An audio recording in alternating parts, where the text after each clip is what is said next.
16, 17 months, I guess we'll be number one. The max 16, 17 months in the world. I don't think उससे ज़्यादा time लगना चाहिए. अगर बीच में कुछ गलत हो गया तो पता नहीं. Rod, what's the strategy to get to number one?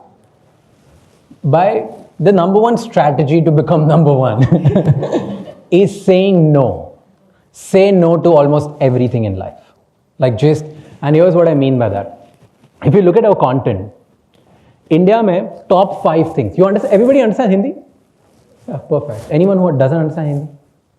Oh, so, okay. I'm going to take care of it. Sorry. So, I'll try to keep it in English, but because English is not my first language, I tend to switch it in Hindi. So, in India, if you look at my content, right, our podcast, our content, everything that works, which gets the maximum views, we don't do that.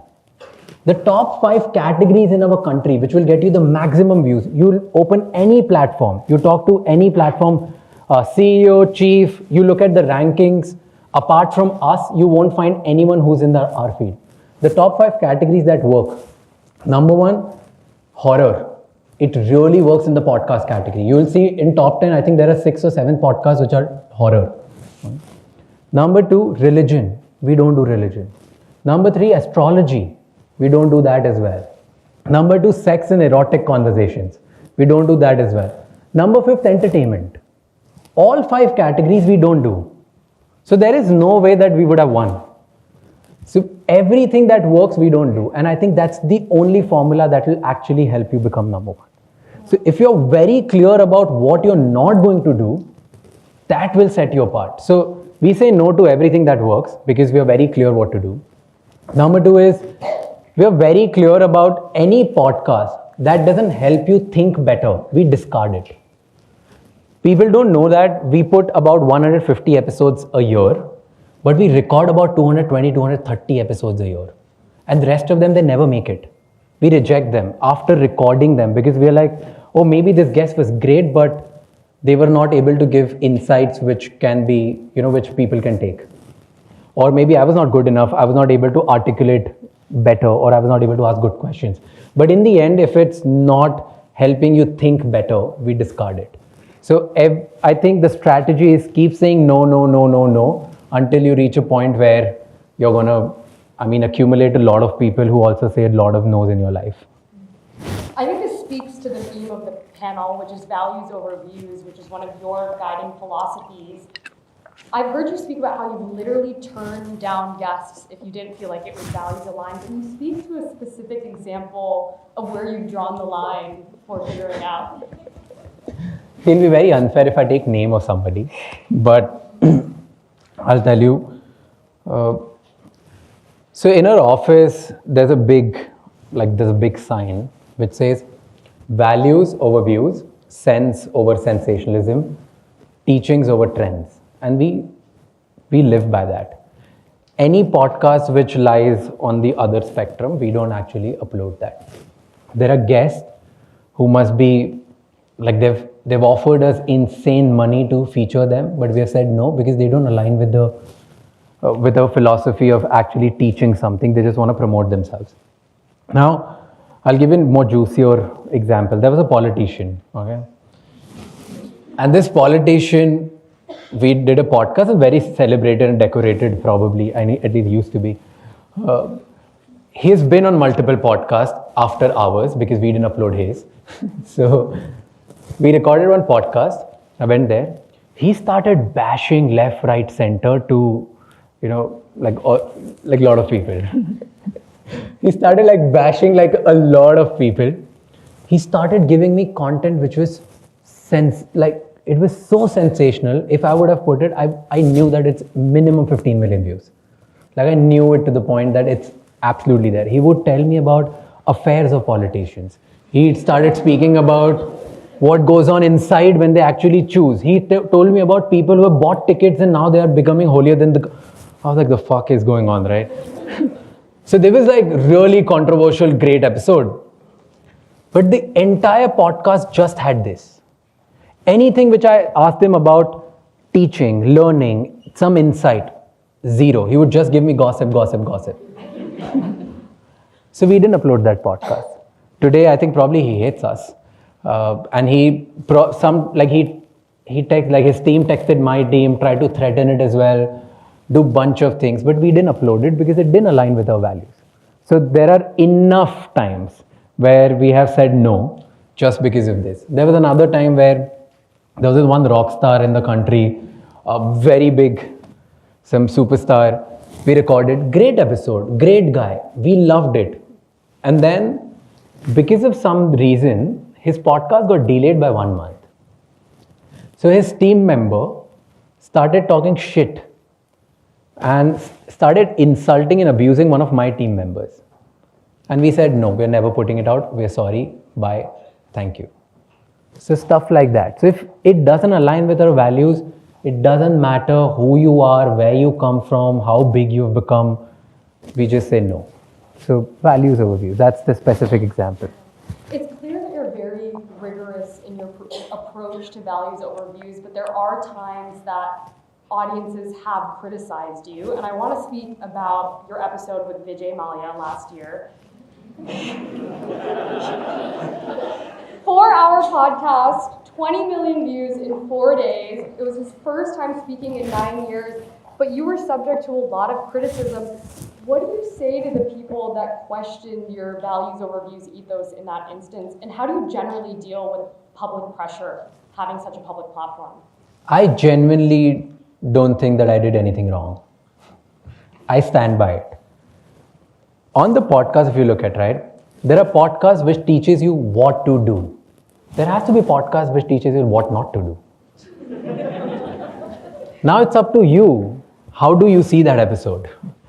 Do you want to choose it as an inspiration to do something or not to do? It's up to you. I didn't do anything wrong. I along with my team, we tried to gather every information, every research which was possible. We looked at one type of political parties, their reviews. We looked at another type of political parties, their reviews. We consulted so many lawyers, so many people all around the world. And then we prepared a questionnaire and then we asked them. And Vijay Mallya had no idea about the questions we were going to ask him. He was open. We didn't cut or edit anything that he asked us to because he didn't ask us to do anything. It was on so editorial content wasn't me. There was an episode that I wanted to make because I was genuinely curious to understand what went wrong with him, because in India, there's a perception that if you're really rich, really powerful, really famous, you can get away with anything. And that's the larger sentiment. I also thought that was true. But in his case, it was not true. What went wrong? I was genuinely curious. And he was not on my dream list to actually do. I happened to be in London. I bumped into him. I thought, golden opportunity. I tried to convince him. It took us 6 months to convince him. He got convinced, we did it. So I don't think I've done anything wrong. How many of you have watched that episode? How many of you liked that episode just for the podcasting? How many of you, maybe you don't like Vijay Mallya, but you liked that entire thing, you felt like you've not wasted your 4 hours? See, I think majority. This is a representative sample, clearly. How do you deal with the public pressure, though, when you face that type of criticism? I don't look at that. I don't know what people are talking about me, honestly. Really? I don't have time. I have no clue if they're abusing me. I don't get high by compliments, and I don't let all the negative things affect me. Tunnel vision on number yes, one. I have no interest in what the world is saying. I have one moral compass. If tomorrow my mom and dad ask me, was this something that you're proud of? If I have the answer to that is yes, I'm doing it. I don't care if the whole world is against me. You said something interesting just now about the perception of India in the world. And what I love about your podcast is you always open by saying that you're trying to bring India's voice to the global stage. India has more than arrived in business and media and culture. But I'm curious, there's still things that we're getting wrong. What do you think the diaspora gets wrong about India today? One thing they get wrong is they still believe their parents' stories, which is about India, which was like 20 years ago, right? Not the India of today. India of today has changed. I think so many people I meet, they are like, oh, but there's still this problem and that problem and this problem. I'm like, yeah, these problems are every fucking where in the world. Like, India is really changing, and you can't actually experience that change until unless you're building in India from India. There's no way on earth you can understand that. Right? So no matter what I tell you, if you're not doing business in India or job in India, you won't understand what I'm talking about. So that's one thing which diaspora gets wrong. Another thing which they get wrong is a lot of people still believe that if you're gonna be in India or build in India, you'll still be limited. I think that's wrong. India is the most difficult market in the world. So if you crack that, the rest of the world becomes really easy for you. So I think there's merit in actually going out and exploring that. Imagine the first few years, no matter where you are, it's going to be the hardest for you.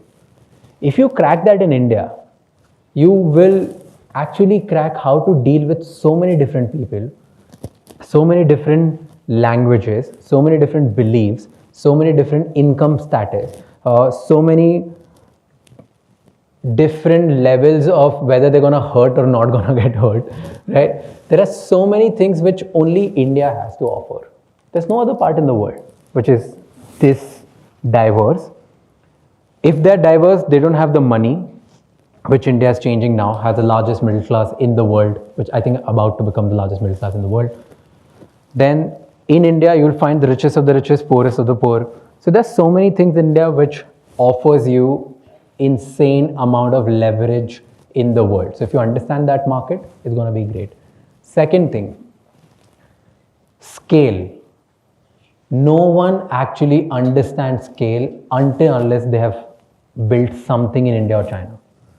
Rest of the world, they don't understand scale because the kind of scale which like these two countries have, it's insane. I'm not talking about companies which have been there for 10, 20 years and like I'm talking about today. The startups and the companies which have been there forever, they have actually all gone around the world, so they understand scale. But people who are building today, if you're building out of any part of the world and not India, or maybe if you're building out of any part of the world and India is not part of your strategy, you're getting it wrong. So that's the second thing which they get wrong.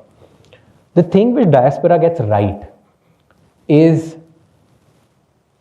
you have actually navigated how to win in the world and set an example for a lot of us to go out in the world and go actually follow the template that you have built.